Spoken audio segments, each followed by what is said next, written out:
Start. Honorable Chairman, Sir, the Sarkaria Commission report is highly fruitful report.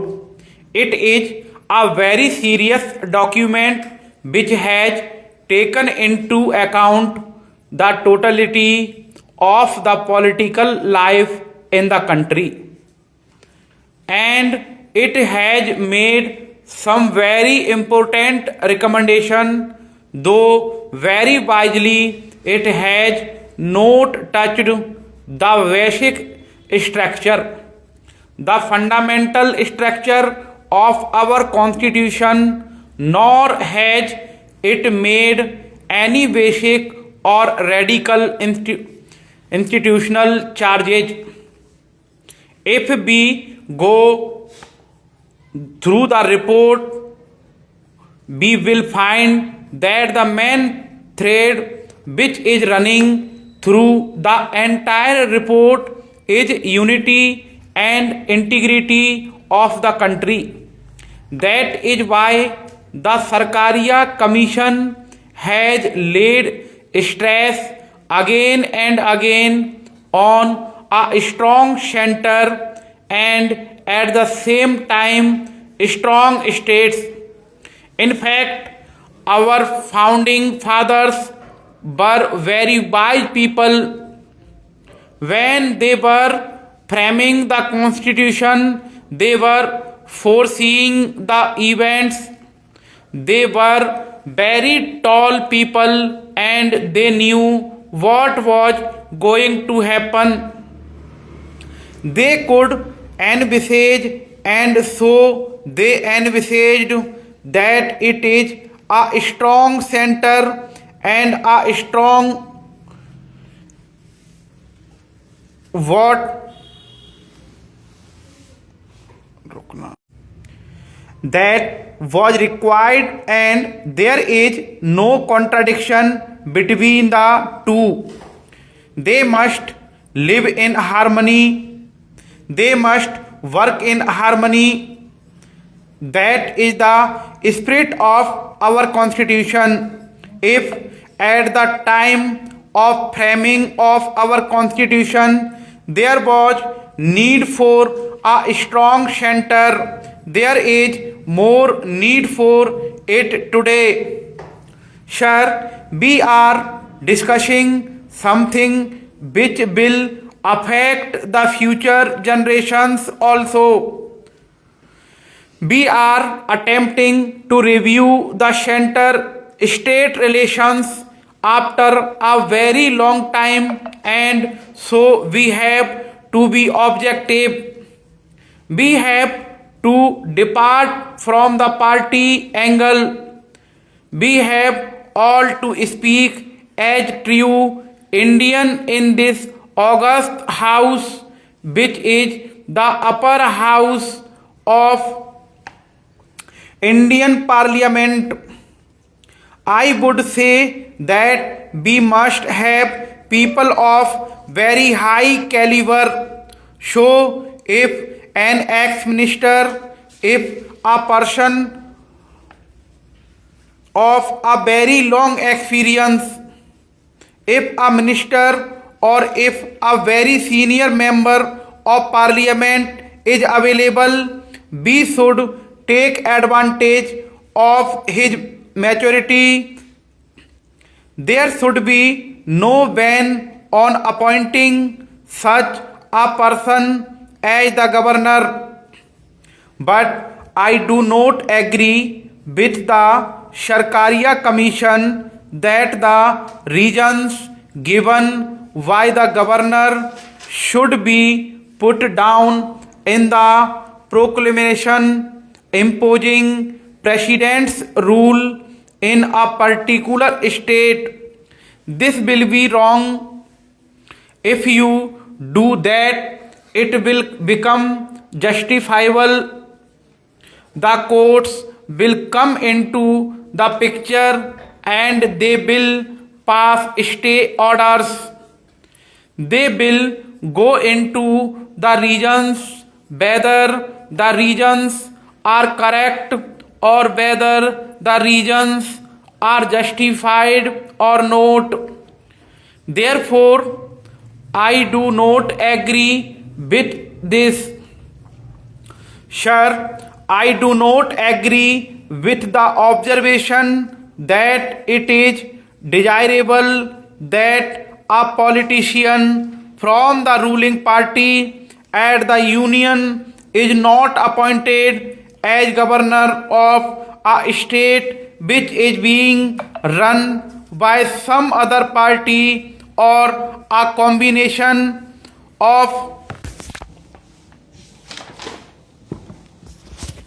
other parties.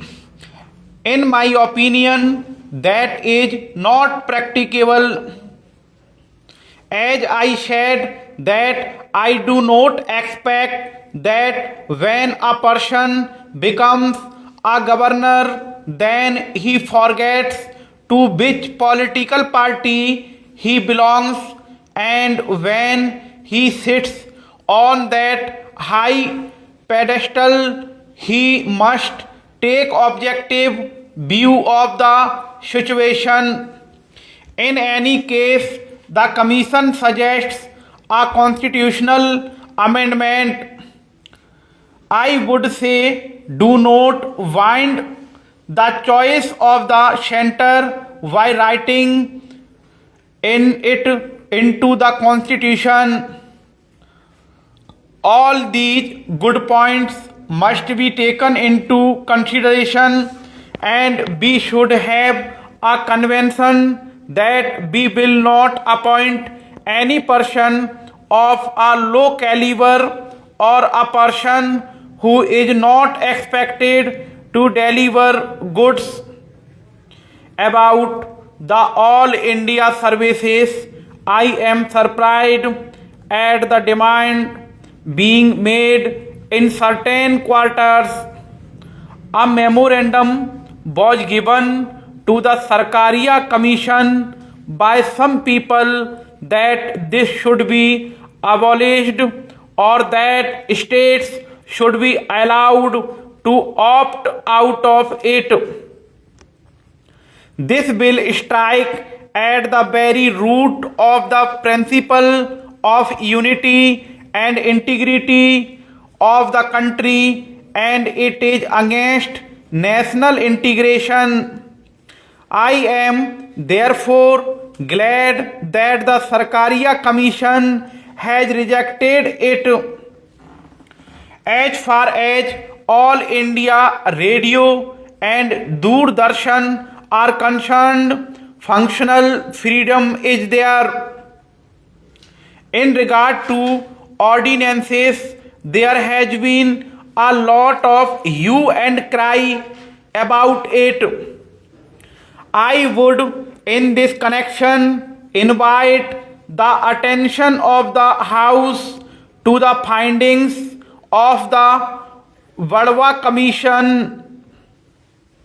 The Commission found that in Bihar, both the Janta and the Congress governments were guilty of this. 4 years they went on promulgating ordinances and renewing them.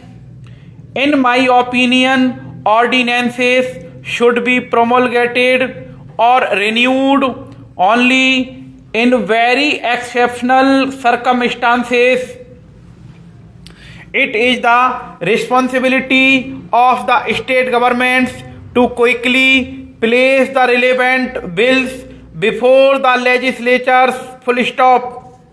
As a journalist, I have been covering legislatures for the last 40 years and found that in the past, only in very exceptional circumstances, ordinances were being issued. But now, unfortunately, it has become a matter of course, it has become a matter of routine. Ordinances are promulgated and they are again and again renewed their life is extended. It is a mockery and misuse of the provisions of the Constitution. I am sure the Honorable Minister will look into this and will make it impossible for the state governments to do such a thing. Recourse should be taken to this only in emergencies and in very tight situations. This provision should not be misused. So long as the Planning Commission is concerned, the demand for giving it autonomy or giving it an exalted status, in my opinion, is meaningless. The Planning Commission has functioned very well until some time ago, right from the days of Pandit Jawaharlal Nehru. Sir, at the end, I thank you. Full stop.